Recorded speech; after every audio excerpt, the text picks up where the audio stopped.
Muy bien, nuevamente bienvenidos. Estamos en el segundo video de esta segunda semana de nuestro curso de seminario de tesis, donde estamos viendo la segunda parte del primer tema, que es planeación de la investigación.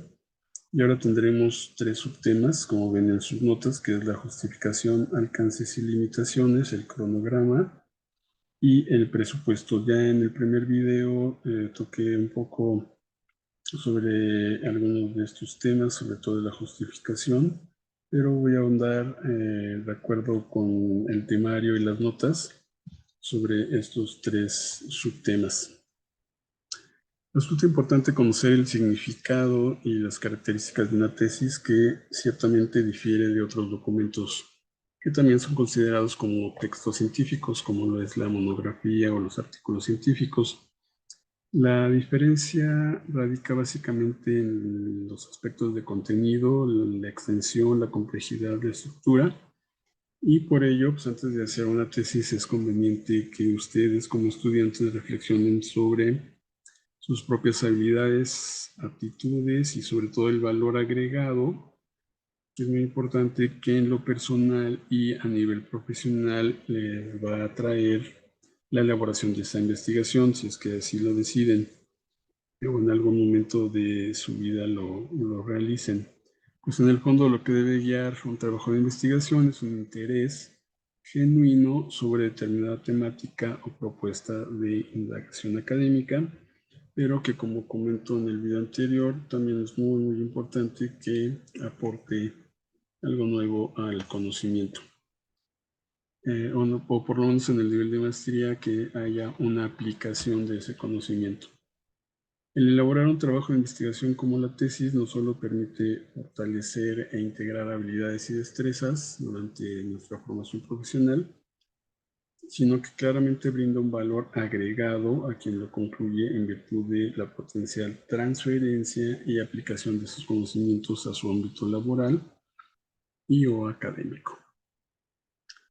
Bueno, a final de cuentas, hablando de los tipos de investigación que quería comentar en esta segunda semana y en las primeras hojas de sus notas, encontré este trabajo de José Mario Valderas que me pareció totalmente muy bueno porque resume todos los tipos de investigación y los subtipos, y los voy a comentar.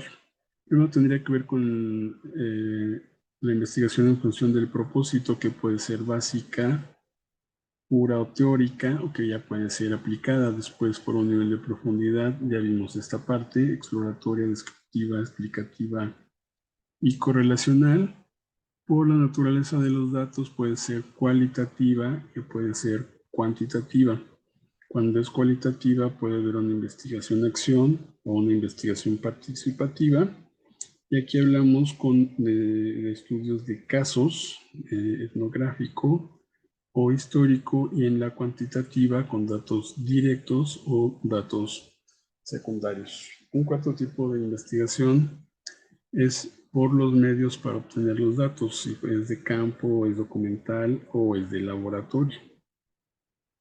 El quinto tipo de investigación es por la mayor o menor manipulación de variables, y puede ser entonces experimental, cuasi experimental y no experimental. Como pueden ir viendo, y seguramente ya lo leyeron, o si primero lo ven y después lo leen, podemos mezclar diferentes tipos de investigación. Por ejemplo, puede ser aplicada, correlacional, cuantitativa, documental, etcétera, no experimental. Entonces es interesante y creo que es muy útil tener este mapa, porque nos permite, repito, ver cómo o qué tipo de investigación es y cómo poder aplicarlas. Bueno, regresando a los tipos, el sexto es según el tipo de inferencia. Puede ser inductivo, deductivo, analítico, sintético, estadístico, etnográfico nuevamente, pero puede ser específico y se clasifica en estadístico, observación o experiencia. El penúltimo es el periodo en que se realiza, y aquí también ya lo comentaba en las notas. Puede ser longitudinal o transversal, Y por último, de acuerdo al tiempo en que se efectúa, puede ser sincrónico o diacrónico. Entonces, estos son los tipos de investigación. Insisto, se pueden combinar y eso nos ayudará a determinar el tipo de investigación que debemos realizar de acuerdo a los objetivos que tenemos con nuestra investigación. Bueno, hablando específicamente de los 3 subtemas, comentar que la justificación es una parte muy importante en las investigaciones y más cuando son realmente más profundas, digamos, más apegadas a la investigación como tal. Y esta justificación debería de exponer las razones de la investigación, es decir, el para qué y o el por qué de ese estudio. La mayoría de los investigadores, quienes se dedican realmente a la investigación, efectúan esta investigación con un propósito definido y no lo hacen simplemente por capricho o por alguna otra situación personal, personal en el sentido de capricho, sino que debe tener alguna justificación con lo que hemos visto de aportar algo al conocimiento. Además, en muchos casos se tiene que explicar por qué es conveniente llevar a cabo la investigación y cuáles son los beneficios que se derivarán de ello. Estamos hablando de un estudiante, pues se deberá explicar ante un comité escolar el valor de la tesis, si es un investigador universitario, bueno, pues ante un consejo de investigación, o si es un asesor, pues decirle a su cliente cuáles son los beneficios de hacer un estudio, o si lo hacemos ante un financiador, pues también cuáles son los objetivos que estamos buscando. Por tanto, la justificación indica el porqué de la investigación, exponiendo sus razones, y por medio de la justificación debemos demostrar que el estudio es necesario e importante. Por ejemplo, no sé, para salvar a la fauna marina, alguna cosa por el estilo que tenga una relevancia mayor, o para un viaje a Marte, no sé, es algo que debe justificar el por qué vamos a investigar y que debe de ser algo necesario e importante. La justificación debe convencer, por tanto, al lector de esa investigación, principalmente de 3 cuestiones: que se abordará una investigación significativa, la importancia y pertinencia del tema objeto del estudio y la utilidad de los resultados esperados. Todo ello en función de su contribución a la estructura del conocimiento existente y o de su aplicación práctica y concreta. Decía que ya en investigaciones más a fondo, más profesionales, más avanzadas, por ejemplo, de doctorado, pues los investigadores hacen esa justificación para obtener financiamiento. Quizá nuestras investigaciones, nuestras maestrías en nuestras escuelas pues son un poquito más para cumplir algún requisito y pues, generalmente sí hacemos algún gasto, pero es mínimo en función de los resultados. Pero este tipo de investigaciones más significativas sí necesitan estar bien justificadas para obtener ese financiamiento. Ustedes saben que hay investigaciones doctorales que llevan años, hasta décadas, poder realizarlas, y pues la gente tenemos que vivir de algo. Entonces, esa justificación permite tener el financiamiento de la misma. Preguntas importantes e interesantes que pueden guiarnos para redactar la justificación. Inicialmente, ¿por qué y qué tanto es conveniente llevar a cabo esta investigación? O bien, ¿para qué servirá esta investigación? Pero hay muchas otras, como qué aporta de nuevo esta investigación, cuáles son los beneficios de este trabajo, quiénes serán los beneficiarios y de qué modo, qué es lo que se prevé cambiar con la investigación, cuál es su utilidad, si ayudará a resolver algún problema o varios problemas en la práctica, por qué es significativo este problema, si permitirá llenar algún hueco de conocimiento, si se podrán generalizar los resultados a principios más amplios. Es decir, a lo mejor estoy haciendo una investigación en mi empresa, pero puede ser que lo que encuentre ahí no sirva para otra, o puede ser que sí, que sirva para todas. Entonces eso es importante, si podría generalizar esos resultados. Otra pregunta es si puede servir para comentar o desarrollar o aportar algo a una teoría o crear una nueva teoría incluso. Y si sugiere cómo estudiar más adecuadamente alguna población o algún fenómeno.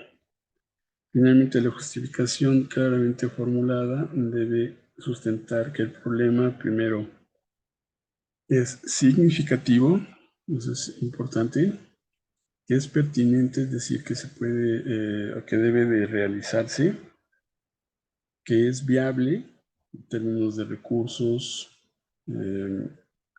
y que es factible.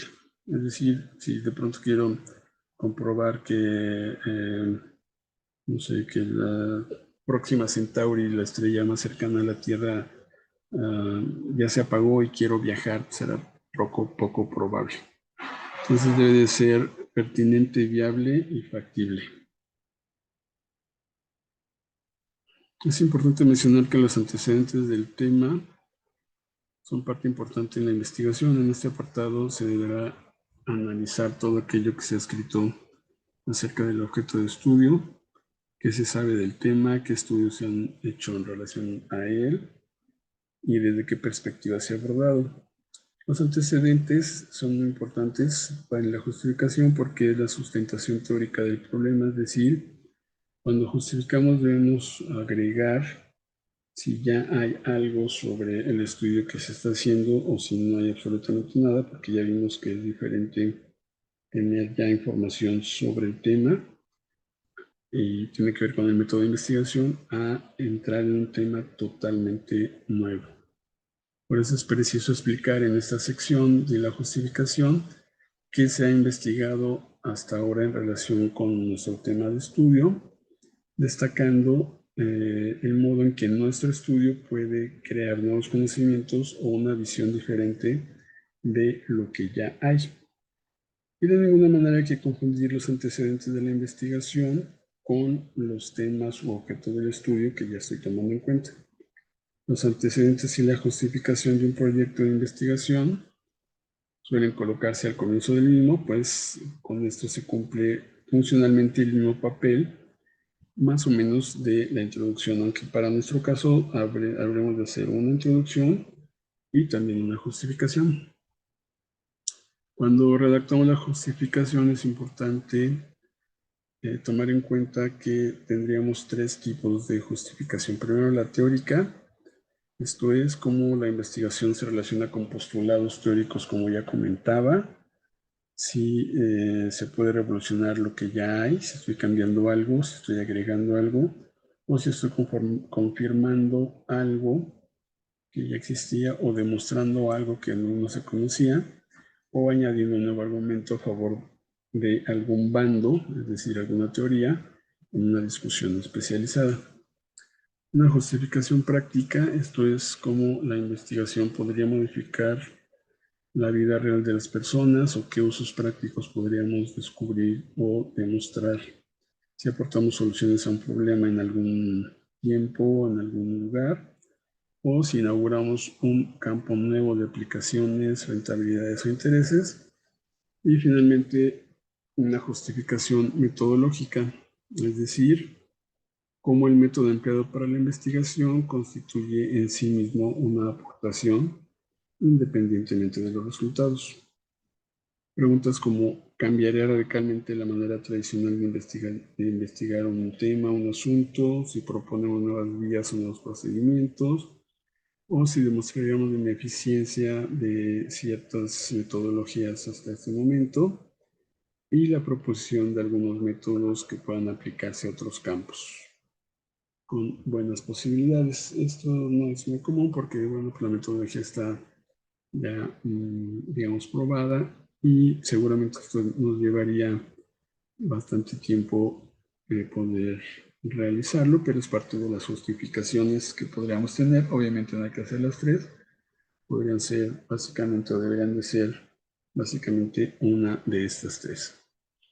La justificación tampoco debe ser una continuación del planteamiento del problema ni una exposición de objetivos. Aquí debemos, como ya dije, demostrar viabilidad, pertinencia o importancia y su impacto en términos de beneficios en corto, mediano o largo plazo. Otro tema importante es el alcance y las limitaciones. En resumen, el alcance es hasta dónde vamos a llegar con nuestra investigación y por tanto las limitaciones es o son que no vamos a dónde no vamos a llegar con la investigación. Es decir, se trata de acotar el proyecto delimitando intereses, ya que ningún proyecto puede abarcar todo, pero en nuestras investigaciones, este nivel de maestría, el nivel, digamos, más académico, pues tenemos que establecer muy bien el alcance y las limitaciones de nuestro proyecto. Aquí tengo un ejemplo que no es estrictamente de nuestra área económica, pero para poder ejemplificar de mejor manera, si tuviéramos una investigación un poco más médica, diríamos que el alcance del proyecto podría incluir el estudio de los efectos de una nueva terapia en pacientes con alguna enfermedad específica. Y esto implica la selección de participantes, la aplicación de la terapia, la recopilación y análisis de datos y la publicación de los resultados en revistas científicas. Pero las limitaciones estarían en función del tamaño de la muestra, las consideraciones éticas en la investigación, el financiamiento y la disponibilidad de instalaciones y equipos. Entonces, si no tengo dinero, pues probablemente se quede en papel nada más, no haga alguna investigación más a fondo o no sea experimental por esta parte de la financiación o de las instalaciones. Si lo tengo, lo podré hacer y eso podríamos llevarlo a nuestras investigaciones económicas. Si puedo, no sé, viajar a la Bolsa de Nueva York para ver realmente cómo funciona, etcétera. Eso tendría unas limitaciones y también el alcance de nuestra investigación. En cuestión de los cronogramas, pues como saben, un cronograma es un calendario de trabajo o de actividades en el que se especifican las etapas de un proyecto. En un cronograma se integran tareas, fechas, recursos, relaciones con otras actividades y en su caso responsables de diferentes actividades. A veces hacemos nuestra investigación, pero podemos trabajar en conjunto con otras personas que podrían ser responsables de proporcionarnos cierta información, ciertos datos, ciertos resultados. En resumen, el cronograma de actividades para la tesis nos ayudará al momento de orientar el proceso de investigación y tendría que ver con estimar el alcance del proyecto, determinar los recursos con los que cuento, cuáles son las actividades, los tiempos de ejecución, distribuir esas actividades en el tiempo, definir los responsables si hay o si yo soy el único, y el seguimiento y control. Tenemos un gráfico diagrama de Gantt para algunas actividades, revisión bibliográfica, confección del plan, introducción de datos, avance de resultados, entrevistas, análisis, etcétera, hasta una prueba piloto o algún otro en términos de meses, ajuste de la propuesta según los revisores, presentación del proyecto a organizaciones, desarrollo del marco teórico. Como ven, todo el desarrollo del marco teórico está prácticamente en todos los meses. Y como saben, pues hay actividades que pueden iniciar a la par de otras o algunas que necesito terminar, como está en sus notas, terminar una actividad para iniciar la siguiente. Recolección de información, procesamiento de datos, análisis de resultados e informe final. ¿Algún otro formato, alguna otra forma de presentarlo? Es esta, quizá por semanas, revisión de marco teórico, borrador del marco teórico, avance o informe de los avances, borradores, correcciones, presentación. Es una forma de establecer estos cronogramas. Y por último, los presupuestos. Si bien seguramente para nuestros trabajos de investigación no necesitaríamos grandes presupuestos. Bueno, como comentaba, sí es importante que en ciertos proyectos de investigación se tenga bien definido el presupuesto, cuánto dinero se va a necesitar para viajes en el extranjero, para ir a congresos, para, no sé, para internet, para muchas cosas que se necesitan. Estos recursos es importante también planear esos recursos a través del presupuesto. Decía, por ejemplo, para la investigación, tener la infraestructura, equipos, recursos de operación, compra de libros, gastos reactivos, etcétera. Hay investigaciones para ver el comportamiento de tiburones en Sudáfrica. Y bueno, pues hay personas que estudiando en Mazatlán pues quieren hacer esa investigación y necesitan todo el financiamiento para poder vivir varios meses o años en Sudáfrica. Entonces, esto es parte de investigaciones de ese nivel y de ese tamaño. Bueno, como cierre de este tema y de esta semana, diría que más allá de la temática a tratar, toda investigación debe contener una justificación. En este punto se exponen los motivos por los que es importante llevar a cabo ese análisis o sondeo sobre un tema y se convierte en una de las etapas claves para fundamentar la investigación, incluso para que se pueda llevar a cabo. Toda justificación, decía, tiene que contener la respuesta a para qué, explicando de qué manera o qué pasos se seguirán. Comprendiendo la justificación de un trabajo, podemos dar un paso más si queremos realizar una buena investigación. También comprender y gestionar el alcance y las limitaciones de un proyecto es esencial para garantizar su éxito. Y finalmente es importante hacer un análisis minucioso de todo lo que se va a necesitar para la investigación y luego clasificar en los 3 rubros: los recursos que ya tengo o de la institución donde trabajará el investigador, lo que deberá gestionarse a través de apoyos externos y lo que el estudiante aportaría. Con eso terminamos, decía, este primer tema. Terminamos también nuestra segunda semana y nos vemos en el segundo bloque. Muchas gracias y que tengan buena semana.